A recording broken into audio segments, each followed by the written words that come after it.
Assalamualaikum warahmatullahi wabarakatuh. Nabi Isa diangkat ke langit pada 30 Masehi. Setelah itu Bani Israel selalu diperangi oleh bangsa Romawi. Para pengikut risalah yang disampaikan oleh Nabi Isa, termasuk salah satunya para Ashabul Kahfi, masuk ke dalam gua pada masa 137 Masehi dan keluar dari gua pada masa 437 Masehi atau sekitar 300 tahun di dalam gua kalau berdasarkan perhitungan tahun Kabisat. Kalau berdasarkan tahun Komariah 309 tahun. Kemudian Rasulullah lahir 571 Masehi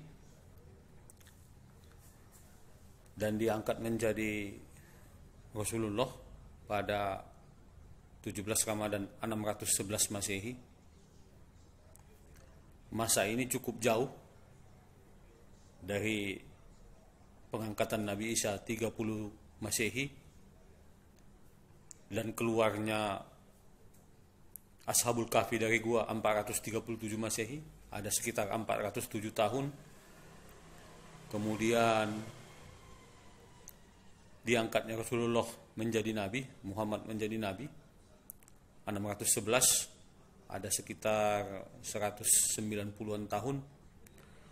Masa inilah yang disebut dengan masa patroh, masa terputusnya kenabian, penyampai risalah kepada umat manusia. Setelah diangkatnya Nabi Isa ke langit, risalahnya diteruskan oleh para Hawariyun. Makanya kita juga perlu mengenal para Hawariyun.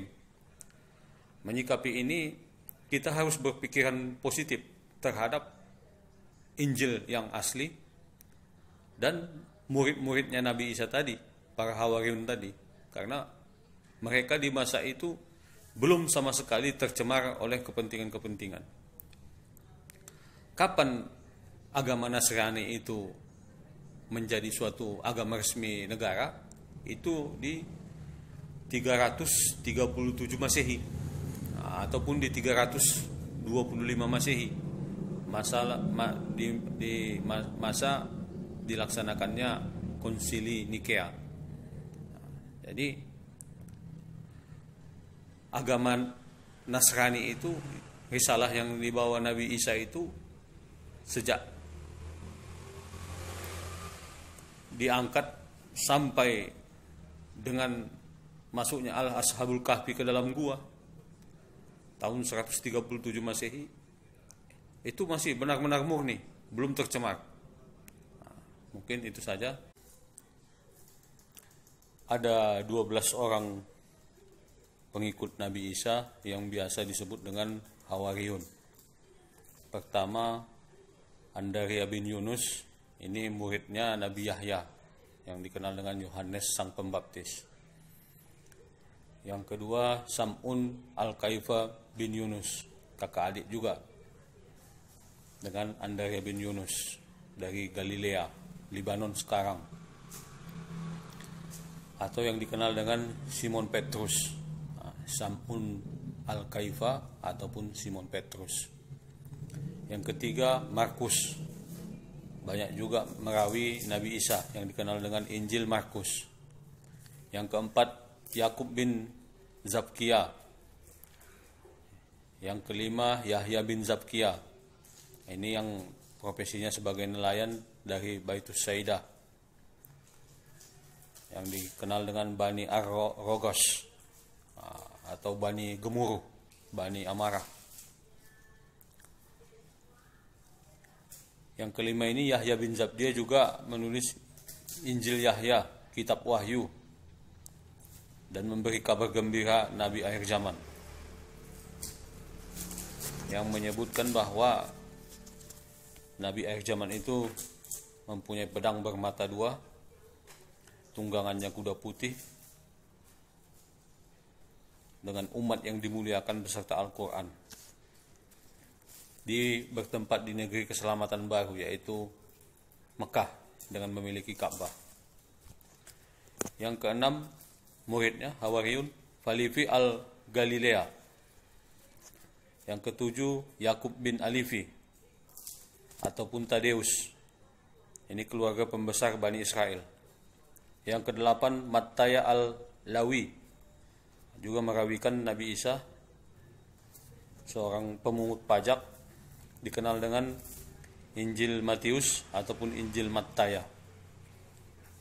dari suku Lewi, Bani Israel. Yang kesembilan, Yusuf ibnu Nabas al-Hawari, seorang dermawan dari suku Israel, yang dikenal dengan Yakobus bin Alfeus ataupun Yusuf ibnu Nabas. Yang ke-12, Yakuza al-Askarioti ataupun Yudas Iskariot. Ini seorang pengkhianat yang disalib nanti. Berikutnya, Sam'un al-Kanani ataupun Simon orang Zelot. Ini sama tadi dengan yang kedua ini, Sam'un al-Kaifa, Simon orang Zelot. Berikutnya, Nathanael ibnu Salami ataupun Nathanael atau Barnabas. Nathanael ibnu Salami ataupun Nathanael ataupun Barnabas. Ataupun Bartolomeus. Nathanael ibnu Salami ataupun Bartolomeus. Yang berikutnya, Yakuza bin Yakub ataupun Thomas, seorang pedagang. Inilah para Hawariyun yang meneruskan risalah Nabi Isa setelah diangkatnya Nabi Isa ke langit. Demikian. Assalamualaikum warahmatullahi wabarakatuh.